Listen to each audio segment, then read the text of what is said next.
महर्षि जी, जैसे कि हम शास्त्रों में पढ़ते हैं कि हमें किस्मत के हिसाब से सुख और दुख भोगना पड़ता है, तो क्या हम राधा जी का सिमरन करके दुखों को कम या उन्हें सहन करने की शक्ति जड़ से नष्ट कर सकते हैं, क्योंकि पाप ही तो हमें दुख देता है।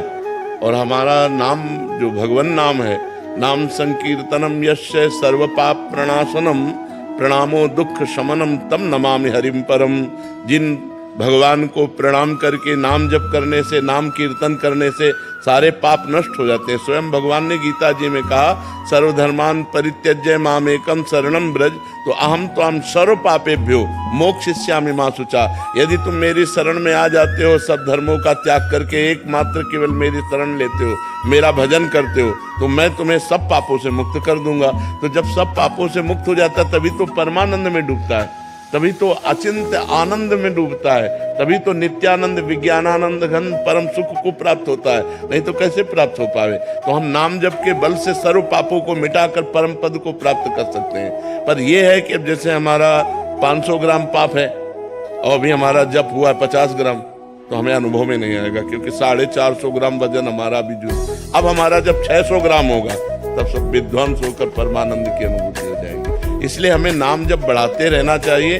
हमें ये नहीं देखना चाहिए कि अभी जो हम 1 साल से नाम जप कर रहे हैं वो कुछ लाभ दे रहा है कि नहीं, क्योंकि वो पहला काम अटैक करेगा आपके पापों के ऊपर। जो आपका नाम है वो पहला काम करेगा, आपको दुख देने वाले जो कर्म है उनको विध्वंस करेगा।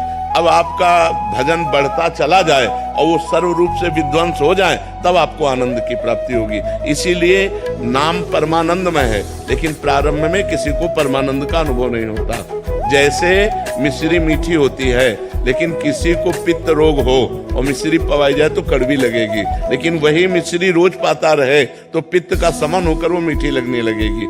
ऐसे ही भगवान का नाम जप या भजन बहुत मीठा अमृतमय है, परम सुखमय है, लेकिन हमें नहीं लगता, क्योंकि विषय रूपी पित्त बढ़ गया है, विषयों के प्रति राग और भोग की वृत्ति बढ़ गई है। अब हम नाम जप यही करते रहे तो जहाँ विषय राग नष्ट हुआ, पाप नष्ट हुआ, तो परमानंद पूरी मन राजा, पूरा हृदय परमानंद में भर जाएगा। तो परमानंद की प्राप्ति के लिए जहाँ किंचित भी दुख, अशांति, भय नहीं है, वो परम पद प्राप्त करने के लिए हमें निरंतर नाम जप करते रहना चाहिए।